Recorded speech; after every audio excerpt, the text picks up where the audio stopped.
Hola a todos y todas, mi nombre es John Angulo y el día de hoy les voy a hablar del artículo del autor Marco Raúl Mejía titulado La educación popular, una construcción colectiva desde el sur y desde abajo. Este es un artículo que trabaja principalmente el concepto de educación popular y él lo define en cuatro principales puntos al inicio del artículo. Él habla de que se trata de una propuesta educativa que sale de la acción intencionada de los grupos sociales para transformar y proponer alternativas educativas que modifiquen las condiciones actuales de nuestro entorno. Así pues, se busca dar identidad y contenido a la educación popular para recuperar los ámbitos sociales, políticos y pedagógicos particulares de América Latina. Lo siguiente que menciona es que esta propuesta se hace con nuevos escenarios en donde se trabaja con presupuestos propios y manifestaciones del poder de nuestro contexto particular, dejando de lado los apoyos o la influencia que teníamos de la época de la colonia. Además, afirma que los procesos como el diálogo, la confrontación y la negociación de saberes es la principal forma para lograr que estos procesos tengan éxito en el desarrollo de la identidad y la educación popular. El autor menciona que algunos de los efectos de esta educación popular pueden tener en la sociedad serían que nos hace sentir más americanos y nos deja en el pasado ese sentimiento de no europeos. Es decir, nos convierte en inventores y no en repetidores de lo que ya sucedió en otras latitudes. También educa para que quien haga sea propio o sea dueño de su hacer y su conocimiento, dejando de lado esa época en donde se era siervo de mercaderes y clérigos. Esto obviamente es más una metáfora, puesto que aún hoy en día Latinoamérica se sigue viendo como una zona de mano de obra para otras zonas geográficas. También se dice que la formación nos lleva a ser capaces de diseñar arte u oficios para ganarnos la vida por nuestros propios medios. Todo esto bajo esa sensación de liberación que debemos desarrollar actualmente.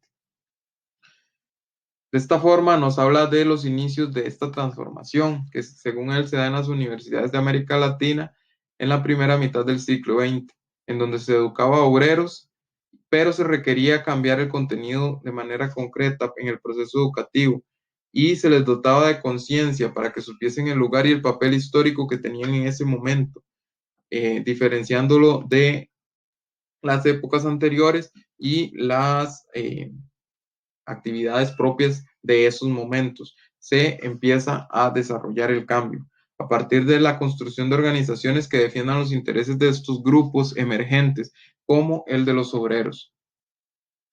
De este modo, el autor menciona que los proyectos educativos generalmente están al servicio de los más desprotegidos y nos hace referencia a un artículo de Fe y Alegría titulado en 1981, en donde dice que la educación busca romper la opresión popular y con una educación extensa y cualificada. También dice que la desigualdad educacional es uno de los principales factores que diseña dueños del pueblo y el pueblo que va a ser adueñado. Es decir, él dice que si hubiese más igualdad, habría más igualdad educacional, habría más igualdad social también. Por último, tenemos que después de tanta lucha no nos podemos resignar a vivir en una justicia media. Esto lo que quiere decir es que no nos debemos conformar y debemos seguir luchando aún en la actualidad por una justicia real y no una que se quede a medias como la que el autor menciona que hay hasta este momento. Así pues, su propuesta constituida por 10 puntos principales inicia de la siguiente manera. El primer punto es una realidad y una lectura crítica de la misma para conocer los intereses de la actualidad y la producción y proporción en la que puedan actuar los actores. El segundo punto nos menciona que debe haber una transformación de las condiciones que producen injusticia en la sociedad actual. El punto número 3 nos habla de que debe haber una opción ético-política desde y para los grupos excluidos, de manera que estos se vean en una situación de mejoría de sus condiciones y además una pervivencia de los recursos naturales, que aquí es definido como la madre tierra. El punto número 4 nos habla del empoderamiento de los excluidos y de una sociedad más igualitaria. El siguiente punto nos habla de que debe haber construcciones educativas y propuestas pedagógicas que estén basadas en los procesos y negociación cultural. Del mismo modo, el punto 6 nos habla de la riqueza de esa cultura, del papel tan importante que desempeña en nuestra formación y en los diferentes grupos humanos que conforman la sociedad. El punto número 7 nos habla de la autoafirmación y construcción de subjetividades críticas. Esto es básicamente apropiarnos del conocimiento y desarrollarlo como si fuera propio y no como si proveniese de otro lugar.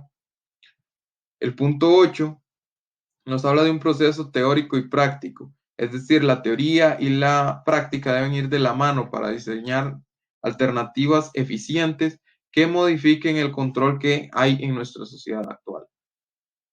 El punto 9 nos habla de la producción de conocimientos y saberes como forma de emancipación humana y social. Y el último punto reconoce que hay dimensiones diferentes y debe haber coherencia entre los diseños educacionales y lo que se ejecute. Esto según las particulares de los actores y de la zona en donde se desarrolle el proceso educacional. De este modo podemos ver al sur como una forma de visibilizar otras múltiples y diferentes cosmogonías y nos habla de que debe haber una reflexión y debe sacarse a la luz las resistencias que se mueven en ámbitos muy reducidos y que generan desigualdad, de forma que nos libremos de ser controlados o cooptados en formas generales de dominación. De este modo llegamos al punto en donde hay tres ejes principales para el sur, lo que el autor eh, utiliza para referirse a Latinoamérica. Nos habla de que Latinoamérica es uno de los sitios en donde hay más sentidos políticos y naturales, en donde se proporciona un sitio especial al ambientalismo y emergen propiedades ecopolíticas como uno de los asuntos centrales. También tenemos que debe haber un estatus propio de saberes, ya que es una zona en donde hay mucha riqueza de conocimientos como medicinales y tecnológicos que no son explotados de la manera en la que ya se hace en otros sitios y es algo que se debe promover. Por último, tenemos los nuevos escenarios políticos y pedagógicos, en donde se mencionan al menos 5 elementos clave, que son la naturaleza, la globalización, la democracia, la institucionalidad y el ejercicio del poder. Por último, se propone la negociación cultural como la manera clave de abarcar estos ámbitos.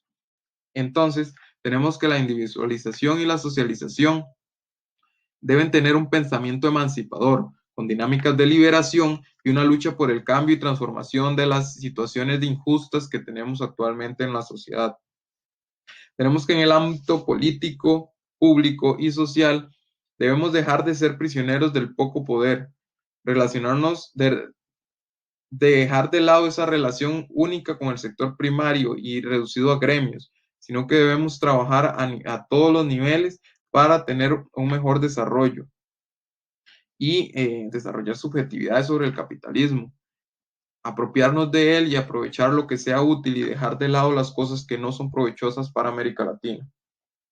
Con respecto a las masas, se habla de una revolución científica y técnica, con modificaciones culturales y una construcción que permita la innovación y la investigación propia de América Latina para convertirla en una potencia a futuro.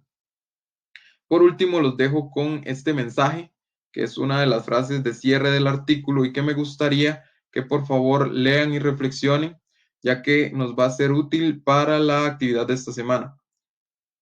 De modo que me gustaría que me mencionen algún caso, algún elemento de la cultura latinoamericana que crean que sea digna de enriquecer mediante estos procesos educativos. Puede ser cualquier cosa, movimientos sociales, culturales e inclusive de patrimonio. Entonces, me gustaría escucharlos. Muchas gracias.